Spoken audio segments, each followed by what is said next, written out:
Alright guys, welcome back to the channel. If you follow me on Instagram, you'll have seen my recent post where I restored a valve cover. It was just a single cam non-VTEC D-series valve cover. I used the VHT Wrinkle Plus paint on that. Somebody reached out and said, hey, why don't you do a video on restoring that valve cover? So I was like, okay, I'll go ahead and do that. I've done it before on an S2000, one of my previous videos, but I figured I'd just dedicate a video on how to do that. It's going to be a pretty simple video, something pretty quick. We're just going to strip this old valve cover that I've got an extra of using some aircraft remover, see how well that works, and then we'll sand it down, whatever's left on there, get it smoothed out as best we can and degreased, and then we're going to get this thing painted in, and I'll show you some of the tricks that I use to make sure the finish turns out like an OEM finish. So let's go ahead and jump in here and get this valve cover cleaned up.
Alright, so I used a combination of gasoline, brake cleaner, and a degreaser called Awesome to clean up this valve cover. A lot of that paint did chip off of there or get sprayed off of there after the solvents kind of broke it down a little bit. There's still a lot more left to take off of there, and I'm going to use aircraft remover. I have a little bit of this left here. Usually that's pretty good, but they changed the formulation a few years ago, and it kind of is a little bit weaker than it used to be, but it is a little bit safer. I'm going to go ahead and put that on there and let it sit as long as I can and see if this paint will break down a little bit more, and then we'll scrub it off and wash it down one more time. I got all that grease off of there. It was covered in oil. You don't want any oil whenever you go to paint this thing, so I degreased it several times, and I will degrease it again after we get rid of the aircraft remover. And if I have some paint left over, I'll end up having to take a wire brush, probably this brass wire brush here, and knock off the loose paint that's remaining, and then we will take some sandpaper and some scuff pad and scuff this up, but I'll show you that here in just a second. Let's go ahead and get this aircraft remover put on there.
Alright, as you can tell, the aircraft remover did do a good job of getting the rest of that paint off of there. There's just a few little small areas that I'm going to sand down with some sandpaper and scuff pad. I'll probably use like a 220 grit or a 320 grit sandpaper to smooth out any of these other rough areas of the paint. That way there's no transition between the raw metal and the paint, and you will see that in the final finish. So I'm going to go ahead and get started sanding this down. It really won't require a lot of sanding because this is a textured cast aluminum valve cover, so it's already pretty textured. And this wrinkle paint is designed for bare metal as well, so I won't have to have any primer on top of that. So I'm going to get some sandpaper and smooth out the rest of these areas and scrape out some of these corners as well to get some of that extra paint that may end up chipping if you were to leave it down here by the grommets and whatnot. So let's go ahead and knock this out.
Alright, it is all sanded down and it's cleaned up with Sprayway glass cleaner. That's just to get the residual oils off of the surface here so the paint will stick.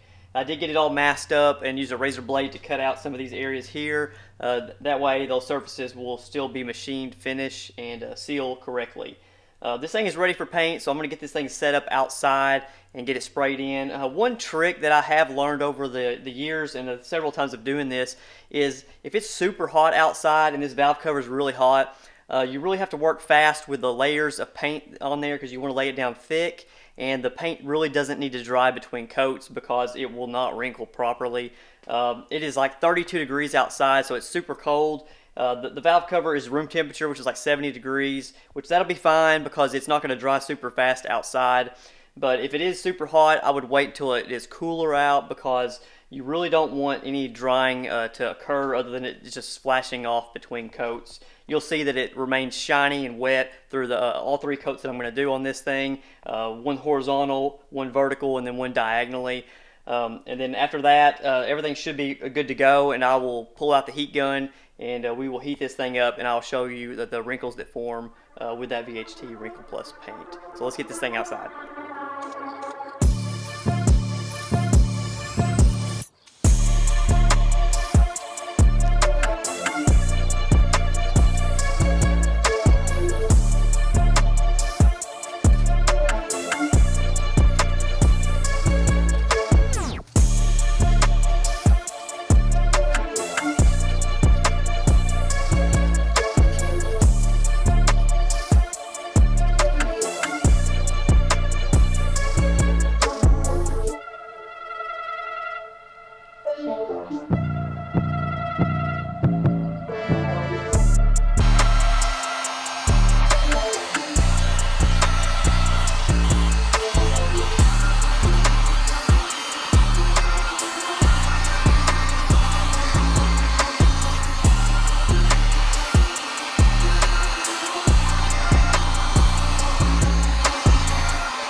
Alright, after waiting overnight, I went ahead and pulled the masking off of there. I wanted the paint to cure up a little bit before messing with it too much because it will smudge and smear on there. It is not fully cured, so I went ahead and scraped off that top layer of paint on those raised letters. That's going to reduce the amount of time of sanding on there because you will have to sand through all that paint before you get to the metal. And you'd have to sand down that metal a little bit to get that machined look from the factory. So I am going to go ahead and do that. I'm going to use a 220 and 320 grit. And I like to just use a paint stir, wrap it around there, and it gives me a little bit more control. It may take a little bit more time than like a larger surface area, but I find that it works well. And we do need to mask off any areas here that might incidentally be hit with the sandpaper. So it's going to be all around this area here, because you don't want to be sanding it and accidentally sand through the finished surface, because it's going to be a huge pain to repair that. You'll basically have to redo the whole job. So let's go ahead and get this masked up and sand it down.